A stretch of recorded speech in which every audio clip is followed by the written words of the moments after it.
Why do some people decisions in our business feel so much harder than others? If you've ever delayed hiring because you thought, I can just keep doing this myself, or if you've held onto an employee longer than you thought you needed to because you hope things would just get better, my friend, you're absolutely not alone. Let's talk about the 3 costly leadership mistakes that you might be making in your business right now. Welcome to the People Side of Business, the podcast for female founders learning how to lead, manage, and scale a team with confidence. I'm Lindsay White, leadership coach, team strategist, and fractional HR expert. And each week, we tackle the real leadership challenges business owners face every day. From difficult conversations and employee performance issues to hiring mistakes, team dynamics, and building a workplace culture that actually supports business growth. Because the truth is, nobody teaches founders how to lead people when their business starts to grow. And figuring it out the hard way can be exhausting. This show is here to change all that.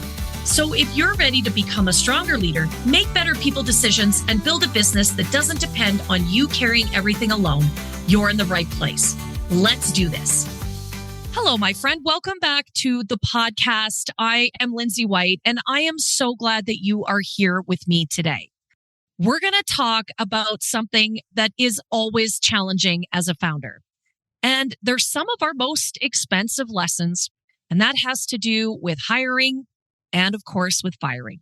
And if you've been listening over the last few episodes, you'll know that I am incredibly passionate about helping founders build businesses that grow without sacrificing themselves in the process. And one of the biggest ways that we do that is by building really incredible teams.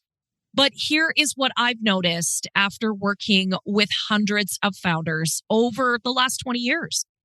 So many founders think hiring and firing is just an HR responsibility. Well, I don't think like that. I actually think it's one of the most important leadership responsibilities that you as a founder will ever have. Because every person that you bring into your business shapes your culture. Every role you create shapes your ability to scale, and every difficult people decision you avoid costs your business way more than you think it does. Now, before I jump in, I want to tell you about something I've created that I think is going to be incredibly valuable to you as you're listening today. It's called the People Strategy Playbook, and you'll find it in the High Voltage Resource Library. We'll put a link in the show notes for you. And it is exactly the same framework I use with my clients to connect their business strategy with their people strategy. So they're hiring intentionally, they're growing their team strategically, and they're building the capability their business needs for the future. And as we go through today's conversation, that's what I want you to think about for your own business. Where are you making people decisions strategically? And where are you making them because you're tired, you're overwhelmed, and you're under pressure? So we'll talk more about the playbook later, but I think it's something that's going to be a really valuable resource for you. All right, let's dive in here. Today's episode is about the 3 most costly mistakes founders make when hiring and firing employees. And if I'm honest, I don't really think these are mistakes anymore. I see them as leadership lessons. And they're lessons that I've learned after years of helping founders build and grow really incredible businesses and really remarkable teams. And if you can learn them a little earlier than most do, you're going to save yourself, first of all, a lot of money. Second of all, a lot of stress and probably more than a few sleepless nights. So let's start with lesson number 1. And that, my friends, is waiting too long to hire. And I see this all the time. So maybe this is you. Maybe you've caught yourself saying, I'll just keep doing it myself a little while longer. Or, I'm the one that knows how to do this best. Maybe it's because, no one can do it as well as you. That might be true. Maybe it's because you are saving some money, right? You're not adding to that payroll line. Maybe because hiring feels really risky. Or maybe you're just so busy that finding the time to hire feels impossible. And I get that. I see that a lot, especially with founders who genuinely care about what they're building. Like, this is really personal for us. I get it. But let's be honest. You've poured your heart and soul into this business. You've given up your time, your energy, and probably a fair bit of your life savings. The business isn't just what you do, it's really part of who you are. So, of course, it's hard to let it go. Of course, it's difficult to trust someone else with the work that you've been doing with for years. It's your IP, your thought leadership. So it's going to feel uncomfortable. And I want you to know I really understand that. But here's what I've learned. The longer you wait to hire, the more likely you are to hire from a place of exhaustion and burnout instead of a place of strategy. And think about what usually happens here. You keep saying yes. You keep taking on more. You become the chief everything officer. And you're delivering the work. You're looking after your clients and managing invoices, answering emails, supporting your team, and also at the same time, trying to be strategic. Usually it's about 10 o'clock at night when everyone else has gone to bed when you actually get time to do that. Does that sound familiar at all? Do you feel a little called out here? I know it's really challenging. And somewhere along the way, you really get so involved in the delivery that you stop leading the business because you're really holding it all together. And then one day you wake up and you realize you just simply can't do one more thing. There's not enough hours in the day. That's the moment that most founders finally decide it's time to hire. And again, I see this all the time. Not because the business plan says it's time, because your nervous system says it's time. And honestly, that's a really expensive place to make a very important decision.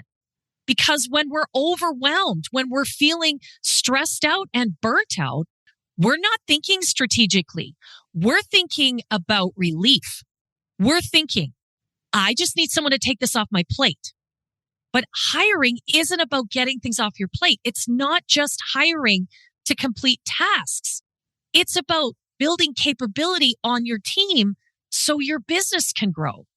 Those are two very different conversations, my friend. One is very reactive and the other is strategic. So here's a question I really want you to think about. Are you hiring because your business has reached the next stage of growth or because you simply can't keep growing? Because if it's the second one, you may have waited too long. And my friend, I don't want you to hear that as a criticism or a judgment. This is truly what most founders do. It's one of the most common hiring mistakes in a small business because we, as an individual, are so committed to making it work. But there is a better way. A better hiring strategy starts long before you advertise a role, before you ever post anything on a job board.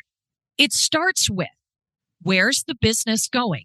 What capability do we need next? What skill sets? What experience? Who do we need? And how do we need them to do the work? How does this role really create value? Where's the ROI here? How does this role help us to deliver on our business goals? That, my friend, is leadership, not just recruitment, leadership. And when you make the shift from hiring because you're exhausted to hiring because you're executing a plan, everything changes. Because now you're building your future instead of escaping your present. And that leads me into my second big lesson here. One that almost always follows right along with the first. And that is hiring the wrong person because you're hiring from desperation. So let me tell you a little story. I had a client a few years ago who was preparing for one of the biggest launches in her business. She had worked so hard and her launch strategy was super solid. The opportunity was thrilling, but she was completely overwhelmed. She knew she needed help. And so she hired someone quickly. And on paper, they looked great. They had good experience, technical skills, interviewed well. And she found herself just breathing a sigh of relief until the work actually started. The launch started moving. And very quickly, it became obvious they just really didn't understand the vision. They could complete tasks, but they couldn't see the bigger picture. They weren't asking the right questions. They weren't anticipating the business needs. And perhaps most importantly, their values were not aligned on the way the founder wanted to lead and grow the business and execute the launch. And as the launch gathered momentum, the pressure increased. Of course it did. And instead of reducing stress, this new hire actually created more of it. And then, right in the middle of one of the most important moments in the launch, and this was something that the business really needed, that employee walked away. The founder was left scrambling to deliver for her new clients, protect her reputation and her brand, and finish a launch she never expected to be without support for. I got to tell you, it was incredibly stressful and really left the business owner in a pickle. And afterwards, she said something to me that I'll never forget. I wasn't really hiring the right person. I was just hiring my way out of overwhelm. And that has stayed with me for years because I think so many founders do exactly the same thing. We don't hire strategically. We hire emotionally. We hire because we're drowning. We hire because we're desperate. And we hire because we can't imagine working another 80-hour week. And I get it. My friends, I have absolutely been there. And I have worked with so many founders who've been in that spot too. But here's the problem. Desperation is a terrible recruitment strategy because it causes us to ask the wrong questions. We focus on, can they do the work? Instead of, will they help us build the business? And that is a completely different conversation. All right. So lesson number 3, you cannot put the personal before the business. Now, this is probably the hardest one we'll talk about today because it's emotional and it's uncomfortable. And if I'm being totally honest, it's one I've walked alongside many founders through. I was working with a founder recently who had someone on her team that had been with her almost since day one. That person had been through the late nights, the uncertainty, the early wins, the moments where it really felt they were building the plane while they were flying it. They were totally loyal and committed. And they'd really made an enormous contribution to the business. It was growing, it was doing well, and things were changing. The business was actually moving faster. The work was becoming more complex, and the expectations were different. And despite everyone's best effort, this employee just couldn't keep pace. And when I first started working with the founder, she asked me, how do I help them to perform better? So that's what we did. We clarified expectations. We coached. We created development plans. She met with them more regularly, did all the check-ins, talked about what success looked like. We genuinely invested in helping that person succeed because I believe in that. That is really important. But despite all of that work, it became clear that the role had outgrown the person. Now, that's a painful place to find yourself, especially because this wasn't someone the founder didn't care about. In fact, quite the opposite. She cared about them very deeply. And it wasn't that the employee wasn't trying. The business had simply evolved. And sometimes, my friends, that happens. And I remember saying to that founder, you need to take off your friend hat for a moment and you need to put on your CEO hat. And friends, I offer that to you as well. Because as founders, it's easy to make people decisions out of emotion, things like loyalty. And loyalty is a really beautiful quality, but it can't come at the expense of the future of your business. Your responsibility isn't just to one employee. It's to your entire team and to your clients and to your vision and to the business that you've worked so hard to build. The truth is, when someone is no longer the right fit, keeping them in a role where they can't succeed isn't kind. And I believe in that. I believe in being clear and kind. It's what happens is it slowly chips away at the employee's confidence. They're frustrated. They're overwhelmed. And it really prevents the business from moving forward and scaling the way we really want it to.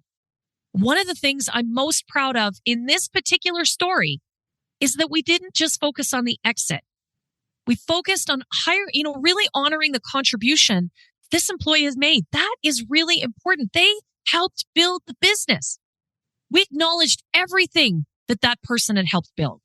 We thanked them for the role they played. And together, We found a path that allowed them to move into work that was a way better fit for where they were as an individual. Because everyone deserves to do work where they can feel successful. And sometimes the most compassionate and the most strategic leadership thing we can do is to make the tough decision that someone can't stay. Sometimes it's about helping them move on with dignity and pride. And that's leadership too. So, my friends, if I can leave you with one important thought today, that's that hiring and firing just isn't an HR function. It's a leadership function. And the three most expensive mistakes I see founders make are waiting way too long to hire, hiring out of desperation, not strategy, and putting personal loyalty ahead of the business needs. But the good news here, you already listened to the episode, so you know these lessons up front and they can be avoided. And every one of these decisions can be made differently. And every one of them starts by you stepping into your leadership, because your team isn't separate from your business strategy. Your team is how your business strategy comes to life. It's about connecting the talent to what you're trying to grow. And that's why I created the People Strategy Playbook. It is designed specifically for founders who are scaling their business and want to build a team with the same level of intention they're using to grow. And inside the playbook, what I do is help you walk through this every step of the way so you can connect your business strategy to your people strategy and think differently about your hiring, how you're building the capability and the culture that your business needs for the future. You can download it today from the High Voltage Resource Library. We'll put the link in the show notes for you. And I encourage you to work through it. Maybe go back and listen to the episode again. Really think about this before your next hire or your next difficult people decision. And if you need my support, you can always book a strategy session with me right on the website. It's highvoltageleadership.ca. Put all the links in the show notes for you so that they're easy to access. Because these decisions deserve strategy, not stress. All right. Well, thank you for spending your time with me today. And if this episode resonated with you, I'd love it if you would share it with another founder who's building a team and navigating these same challenges. Until next time, lead with courage and intention. And remember, the team you build today is the business you'll be leading tomorrow. Thanks so much for listening to this episode of The People Side of Business. If this conversation resonated with you, make sure to subscribe to the show and share it with other founders in your world. And keep coming back each week for practical leadership strategies to help you lead, manage, and scale your team with more confidence. And if you're sitting in the middle of people challenges right now, whether it's leadership, team dynamics, hiring, culture, or difficult conversations, and you're realizing you don't want to figure it out alone, I'd love to support you. You can book a leadership strategy session with me through the link in the show notes or at highvoltageleadership.ca. I'd love to hear what you learned from today's episode, so come connect with me on Instagram at highvoltleadership or on LinkedIn. And remember, the people side of business is the business. I'll see you next time. This podcast is produced, mixed, and edited by Cardinal Studio. For more information about how to start your own podcast, please visit www.cardinalstudio.co or email Mike at mike@cardinalstudio.co. You can also find the details in the show notes.